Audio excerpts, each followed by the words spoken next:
तू गोरी है इसीलिए सब तुझे ही पसंद करते हैं। तू ये कैसी बातें कर रही है? तू मेरी बेस्ट फ्रेंड है राधिका। सब समझ रही हूँ मैं। तुझे भी ना अब अपनी खूबसूरती का घमंड आने लगा। एक दिन तू भी मेरा मजाक बनाएगी। तू भी उन लोगों जैसी है।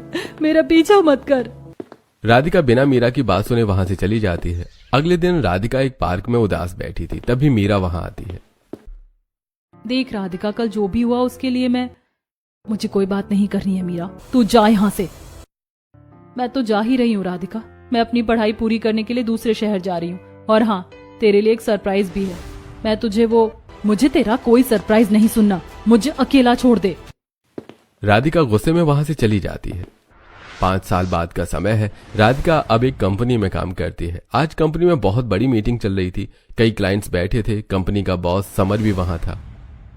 तो सर, अगर हम इस स्ट्रैटेजी को फॉलो करते हैं तो अगले 6 महीने में हमारी और कंपनी बहुत अच्छा ग्रो करेगी। हमारी टीम ने इसके लिए बहुत डिटेल रिसर्च की और स्ट्रैटेजीज बनाई हैं। ब्रिलियंट राधिका जी, आपने बहुत ही शानदार प्रेजेंटेशन दी है। हमें आपके साथ काम करने में काफी अच्छा लगेगा। हम ये डील आपके साथ फाइनल कर रहे हैं। सारे क्लाइंट्स खुश होकर चले जाते हैं। वहीं समर भी काफी खुश दिख रहा था। वेल डन राधिका, तुमने आज कंपनी को एक बहुत बड़ा प्रोजेक्ट दिलवा दिया। You are very talented, proud of you. Thank you sir. Office की कैंटीन में राधिका और समर एक टेबल पर बैठे कॉफी पी रहे थे और बातें कर रहे हैं। राधिका, तुम्हारी प्रेजेंटेशन की वजह से कंपनी को वो डील मिल गई है। Seriously, you are very smart. तुम्हारे काम करने का तरीका मुझे बहुत पसंद है। Thank you sir. ये तो बस मेरी जॉब थी। मैंने तो अपना 100% देने की कोशिश की है। अरे, अब तो हम अच्छे दोस्त हैं। तुम मुझे सिर्फ समर कह सकती हो। चलो आज शाम को एक पार्क में मिलते हैं, थोड़ा रिलैक्स करेंगे। शाम का समय हो जाता है। समर और राधिका एक पार्क में बैठे हैं और बातें कर रहे हैं और हंस रहे हैं। समर, तुम बॉस कम और एक अच्छे दोस्त ज्यादा लगते हो। मैंने सोचा नहीं था कि तुम इतने कैजुअल और अच्छे इंसान होगे। और तुम मेरी सोच से भी कहीं ज्यादा अच्छी हो राधिका। तुम्हारे साथ टाइम स्पेंड करना, बातें करना मुझे सच में बहुत अच्छा लगता है। कुछ दिन बाद रात का समय था। कंपनी की बहुत बड़ी सक्सेस पार्टी चल रही थी। राधिका एक सिंपल लेकिन प्यारी ड्रेस में वहां आई हुई है। यार राधिका, सच में तुमने तो कमाल कर दिया। कंपनी की इतनी बड़ी ग्रोथ तुम्हारी उस एक डील की वजह से हुई है। Thank you Rahul. ये सब टीम वर्क है यार, अकेले थोड़ी ही कुछ होता है। पार्टी में सब लोग राधिका की ही तारीफ कर रहे थे। तभी समर माइक लेकर स्टेज पर आता है। आज की यह खूबसूरत शाम हमारी सबसे टैलेंटेड और स्टार एम्प्लॉई राधिका के नाम है। राधिका, प्लीज 1 मिनट के लिए स्टेज पर आओ। राधिका स्टेज पर आती है। सब लोग उसके लिए तालियां बजाते हैं और वो बहुत ज्यादा खुश हो जाती है। राधिका, मैं तुम्हें सिर्फ एक एम्प्लॉय या दोस्त की तरह नहीं देखता। मैं तुमसे बहुत प्यार करने लगा हूं। तुम्हारी ये मेहनत, तुम्हारा नेचर सब मुझे बहुत पसंद है। Will you marry me? Yes summer, I will. मैं भी तुमसे बहुत प्यार करती हूँ। पार्टी खत्म होने के बाद राधिका एक कोने में जाती है और मीरा को फोन करती है। मीरा, मुझे यकीन नहीं हो रहा यार, समर ने मुझे सबके सामने प्रपोज किया है और हम जल्द ही शादी करने वाले हैं। काश तू अभी यहाँ होती। वाह Radhika, I am so happy. तू डिजर्व करती है ये खुशी। और सॉरी यार, मैं अभी दूसरे शहर में फंसी हूँ। शायद मैं शादी में नहीं आ पाऊंगी, पर तू फुल एंजॉय करना। सुबह का समय था। समर का परिवार हॉल में बैठा था। मम्मी, पापा, मैंने अपने लिए एक लड़की पसंद कर ली है। उसका नाम है राधिका। वो मेरी कंपनी में काम करती है और मैं उसी से शादी करूंगा। अरे वाह बेटा, ये तो बहुत अच्छी खबर है।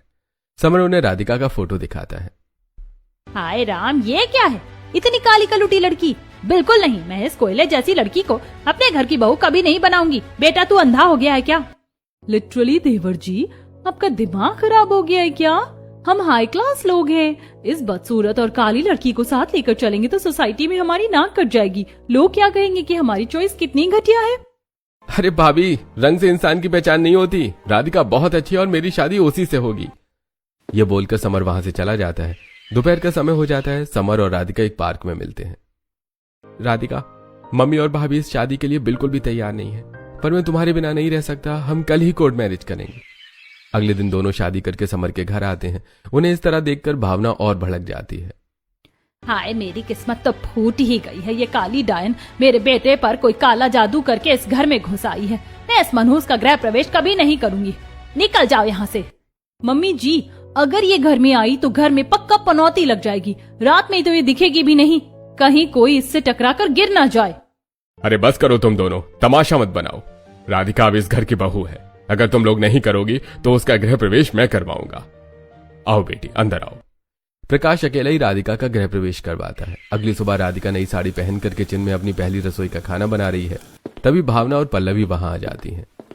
अरे मम्मी जी, किचन की सारी लाइट्स और ट्यूबलाइट जला दीजिए, वरना अंधेरे में तो हमारी ये नई बहू बिल्कुल गायब ही हो जाएगी, पता ही नहीं चलेगा कि कोई खड़ा भी है। सही कह रही है पल्लवी, ये अंधेरे में बिल्कुल गायब हो जाएगी। राधिका चुपचाप ये सब सुनती रहती है। कुछ समय बाद खाना बनाकर वो डाइनिंग टेबल पर सभी को खाना सर्व करने जाती है। छी, मुझे नहीं खाना इसके हाथ का। ऐसा लग रहा है जैसे खाने में किसी ने कोयला पीस कर डाल दिया हो। मेरा तो मन ही खराब हो गया। मेरा भी पेट भर गया सुबह सुबह इसकी मनहूस शक्ल देखकर। चल पल्लवी, हम बाहर से कुछ मंगा लेंगे। दोनों बिना खाए वहां से चली जाती हैं। राधिका रोते हुए अपने कमरे में आती है और मीरा को फोन लगाती है। मीरा यार, मेरी सास और जेठानी मुझे बहुत ताने मारती है। लिटरली वो मुझे दिन भर मेरे काले रंग के लिए इतना जलील करती है कि मैं टूट चुकी हूँ। आज मेरी पहली रसोई थी और उन्होंने मेरा खाना तक नहीं खाया। राधिका कुछ देर तक मीरा से और बात करती है। अगले दिन की बात है। राधिका की मुंह दिखाई की रस्में चल रही थी। हॉल में बहुत सारी औरतें बैठी हुई थी। अरे मम्मी जी, इस घूंघट को उठाने का फायदा ही क्या है? अंदर तो सिर्फ अंधेरा ही अंधेरा दिखेगा। सही कह रही है पल्लवी। अरे बहनों, घूंघट उठाओ तो थोड़ा दिल थाम लेना। हमारे समर ने अपने लिए कोयला चुना है, कहीं तुम लोग डर मत जाना। हाय राम, सच में सुमित्रा जी कितनी काली है आपकी बहू। अरे कम से कम फेयर एंड लवली ही लगा देती मुंह दिखाई के दिन। मुझे यहाँ नहीं बैठना, सब मेरा मजाक उड़ा रहे हैं। सच में इसकी वजह से तो हमारी नाक कट गई पूरी सोसाइटी में। सब हंस रहे हैं इस काली लड़की पर। बस करो तुम सब। मेरे घर में मेरी बहू की इस तरह बेइज्जती नहीं होगी। निकलो यहाँ से सब लोग, कोई रस्म नहीं होगी अब। अरे जी, आप ये क्या कर रहे हैं? औरतों को क्यों भगा रहे हैं? तुम सास बहू ने कोई कसर छोड़ी है क्या बेचारी को जलील करने में? रोना बंद करो बेटी, तुम इस घर की अच्छी बहू हो। इन फालतू बातों पर ध्यान मत दो। प्रकाश जैसे जैसे राधिका को शांत करता है। कुछ दिनों बाद शाम का समय है। पूरी फैमिली एक बड़ी पार्टी में जाने के लिए तैयार है। राधिका भी तैयार होकर हॉल में आती है। मम्मी जी, ये भी जाएगी हमारे साथ पार्टी में। वहाँ सारे हाई क्लास और स्मार्ट लोग आएंगे। ये बदसूरत और काली लड़की वहाँ जाकर क्या करेगी? हमारा स्टैंडर्ड खराब करेगी ये सबके सामने। अरे वहाँ लोग पूछेंगे कि ये कौन है तो हम क्या बोलेंगे? हमारी इज्जत का फालूदा बन जाएगा। तू एक काम कर, तू घर पर ही रुक जा, तेरा वहाँ कोई काम नहीं है। पर मम्मी जी, समर जी ने ही मुझे तैयार होने के लिए बोला था। और मैं अभी भी वही बोल रहा हूँ राधिका, तुम मेरी वाइफ हो, तुम मेरे साथ ही पार्टी में जाओगी। देवर जी, आप तो इसके प्यार में अंधे हो गए हो। हम इसे साथ लेकर नहीं जाएंगे। भाभी, अगर आपको और मम्मी को राधिका के साथ चलने में इतनी ही शर्म आ रही है तो आप लोग दूसरी गाड़ी से अलग आ जाना। मैं और राधिका एक साथ ही जाएंगे। पूरा परिवार पार्टी में पहुंच जाता है। राधिका एक कोने में खड़ी अकेली रहती है और भावना और पल्लवी कुछ औरतों के साथ गपशप कर रही थी। देखो आंटी, वो वहाँ खड़ी है मेरी देवरानी। पता नहीं समर पर क्या जादू टोना कर दिया है इसने। काली डायन है वो बिल्कुल। सच्ची में पल्लवी, ऐसा लग रहा है जैसे अंधेरे में किसी ने कपड़े पहन लिए हों। अरे इसे तो घर में ही छुपा कर रखना चाहिए था। सच में ये लोग मुझे कहीं भी चैन से नहीं जीने देंगे। सबके सब मेरा मजाक बना रहे। मैं यहाँ और नहीं रुक सकती। देखा पल्लवी कैसे मुंह लटका कर खड़ी है। हमारी तो नाक कटवा दी इसने आज पूरे खानदान में। राधिका और ज्यादा बेइज्जती बर्दाश्त नहीं कर पाती और वो रोते हुए बिना समर को बताए पार्टी से अकेले ही घर वापस आ जाती है। राधिका अपने बेडरूम में अकेली बैठकर रो रही थी। तभी उसके पास मीरा की कॉल आती है। राधिका जल्दी से फोन उठाती है। हेलो मीरा, कैसी है तू? मैं तो ठीक हूँ यार, पर तेरी आवाज ऐसी क्यों लग रही है जैसे तू रो रही हो? क्या हुआ? समर ने कुछ बोला क्या तुझे? नहीं यार, समर तो बहुत अच्छे, पर मेरी सास और जेठानी मेरा जीना हराम कर चुकी है। आज पार्टी में भी मेरे काले रंग को लेकर मुझे बहुत जलील किया। मैं सच में बहुत टूट गई हूँ मीरा। इन औरतों का तो दिमाग खराब हो गया है। तू टेंशन मत ले राधिका, मैं हूं ना तेरे साथ। उनको तो मैं बाद में अच्छे से सीधा करूंगी। तू प्लीज रोना बंद कर यार। बहुत समय बाद आज तुझसे बात की ना, तो थोड़ा अच्छा लग रहा है। दिल हल्का हो गया सच में। पागल है तू। चल अपना ख्याल रखना और उन तानों पर ध्यान मत देना। मैं जल्दी तुझे कॉल करूंगी। फोन कट जाता है। ऐसे कुछ दिन बीत जाते हैं। दोपहर का समय था। राधिका अपने घर के हॉल में बैठी टीवी देख रही थी। तभी दरवाजे की घंटी बजती है। राधिका दरवाजा खोलती है और एकदम हैरान रह जाती है। मीरा, ओह माय गॉड, तू यहाँ कैसे? सरप्राइज! कैसा लगा मेरा सरप्राइज? मैं तुझे बिना बताए आ गई। मैं तो लिटरली शॉक में हूँ। राधिका, एक अच्छी गुड न्यूज है कि मैं अब यहीं पास वाले एरिया में शिफ्ट हो गई हूँ। अब हम रोज मिल सकते हैं। राधिका ये सुनकर बहुत खुश हो जाती है। फिर दोनों एक साथ सोफे पर बैठ जाती हैं और बातें करने लगती हैं। यार राधिका, तेरा घर तो बहुत प्यारा है। वैसे तेरा हस्बैंड समर कहाँ है? वो नहीं दिख रहे घर में। अरे वो अभी ऑफिस गए हुए हैं, बस कुछ ही देर में आते ही होंगे। सच में मीरा समर बहुत अच्छे हैं, वो मुझे हमेशा बहुत सपोर्ट करते हैं। तभी समर ऑफिस से वापस आ जाता है। अरे लो, मैं आ भी गया। और आज हमारे घर ये खूबसूरत मेहमान कौन आया है? समर, ये मीरा है, मेरी बचपन की बेस्ट फ्रेंड, जिसके बारे में मैं तुम्हें हमेशा बताती हूँ। ओह, तो तुम ही हो मीरा। राधिका तुम्हारी बहुत तारीफ करती है। Welcome to our home. Thank you Samar. अच्छा राधिका, अब मुझे निकलना चाहिए। मुझे अपने नए फ्लैट पर अभी बहुत सारा सामान सेट करना है। अरे मीरा, ऐसे कैसे जाएंगे आप? शाम हो गई है और नया शहर है आपके लिए। चलिए मैं आपको आपके घर तक ड्रॉप कर देता हूँ। मीरा मान जाती है और समर उसे छोड़ने के लिए चला जाता है। समय बीत जाता है। रात का समय हो चुका है, 12 बज रहे हैं। राधिका परेशान होकर दरवाजे के पास खड़ी है। हे भगवान, समर जी कहाँ रह गए? 12 बज गए हैं और समर अभी तक नहीं आए। तभी समर थका हुआ घर के अंदर आता है। समर, तुम इतनी लेट क्यों आए? मीरा को छोड़ने में इतना टाइम कैसे लग गया? मैं कब से तुम्हारा इंतजार कर रही हूँ, तुमने फोन भी नहीं उठाया।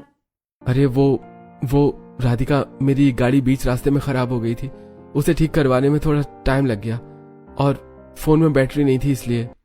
गाड़ी खराब हो गई थी? पर तुमने तो कल ही गाड़ी की सर्विसिंग करवाई थी, फिर अचानक क्या हो गया? यार मशीन है, कभी भी खराब हो सकती है। तुम ओवरथिंक बहुत करती हो। मुझे बहुत नींद आ रही है, मैं सोने जा रहा हूँ।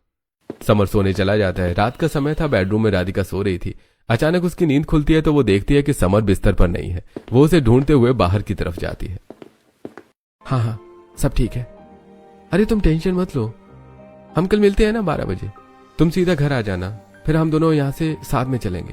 रात के 2 बज रहे हैं और ये समर किससे इतनी छुप छुप कर बातें कर रहे हैं? और कल 12 बजे किसको घर बुला रहे हैं? राधिका फिर वापस सोने चली जाती है। अगले दिन दोपहर के 12 बज रहे थे। समर अपने कमरे में आईने के सामने खड़ा होकर अच्छे से तैयार हो रहा था। राधिका उसे तैयार होते हुए देख रही थी। आज तो संडे है समर, तुम इतनी दोपहर में तैयार होकर कहाँ जा रहे हो? कहीं नहीं, बस थोड़ा बाहर तक जा रहा हूँ, कुछ जरूरी काम है। तभी घर की डोरबेल बजती है। राधिका बाहर जाकर दरवाजा खोलती है तो सामने मीरा एकदम खूबसूरत डिजाइनर ड्रेस में तैयार होकर खड़ी थी। राधिका उसे देखकर हैरान रह जाती है। मीरा, तू यहाँ इस वक्त? सब ठीक तो है ना? तभी वहां पर समर आ जाता है। अरे मीरा, तुम आ गई? अच्छा चलो चलते हैं। राधिका, हम दोनों थोड़ा बाहर जा रहे हैं। मीरा इस शहर में नई है ना, तो उसे थोड़ी शॉपिंग करनी थी, इसलिए मैं इसे मार्केट ले जा रहा हूँ। इससे पहले कि राधिका कुछ पूछ पाती, समर मीरा को लेकर जल्दी से घर के बाहर चला जाता है। शॉपिंग? और मुझे पूछा तक नहीं? अच्छा, तो रात में समर इसी से फोन पर बात कर रहे थे 12 बजे घर आने के लिए। समर मुझसे झूठ क्यों बोल रहे हैं? कुछ तो गड़बड़ है। अगली सुबह समर हड़बड़ी में अपनी कार की चाबी उठाता है और ऑफिस के लिए निकल जाता है। उसका टिफिन डाइनिंग टेबल पर ही छूट जाता है। अरे समर, अपना टिफिन तो भूल ही गए। मैं जल्दी से उन्हें जाकर दे देती हूँ, वरना दिन भर भूखे रहेंगे।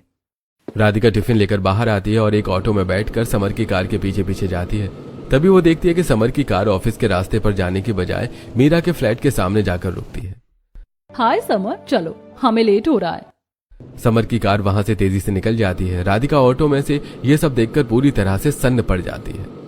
ऑफिस का बहाना बनाकर ये मीरा के पास आए थे, मतलब मेरा शक सच था। मेरे पति और मेरी बेस्ट फ्रेंड का चक्कर चल रहा है। मीरा ने मेरी शादीशुदा जिंदगी बर्बाद कर दी। रात का समय हो जाता है। कमरे में समर फोन पर किसी से लगातार चैट कर रहा था और मुस्कुरा रहा था। राधिका बहुत उदास चेहरे के साथ वहां पर बैठी हुई थी। समर, एक बात पूछूं? आजकल तुम मेरी सहेली मीरा के साथ बहुत ज्यादा क्यों घूमने फिरने लगे हो? जब देखो तुम दोनों साथ ही रहते हो। अरे कुछ नहीं राधिका, बस वो नई है ना यहाँ पे, तो उसकी थोड़ी हेल्प कर देता हूँ।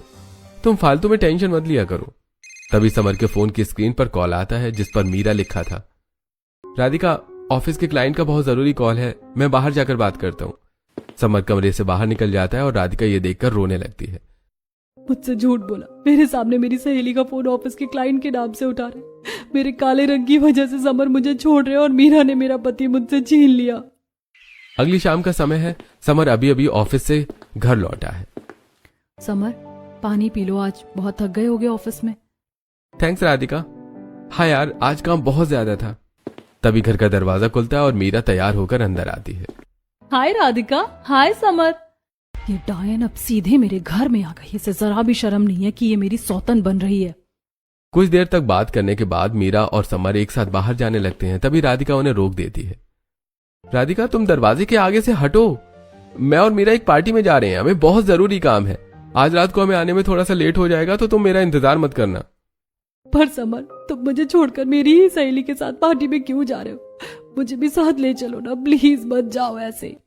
राधिका, तुम हमेशा बच्चों जैसी जिद करती हो। समर को अपना काम करने दो। चलो समर, हमें लेट हो रहा है। समर मीरा के साथ वहां से चला जाता है। राधिका रोते हुए वहीं खड़ी रह जाती है। तभी पल्लवी वहां पर आ जाती है। वाह वाह, क्या सीन चल रहा है इस घर में। अरे ओ काली कलूटी, तेरी वो गोरी सहेली तो अब तेरी पक्की सौतन बनने वाली है। तुझे क्या लगता है वो सिर्फ पार्टी में गए हैं? भाभी प्लीज, आप मेरे और समर के बीच में मत बोलिए। हाँ।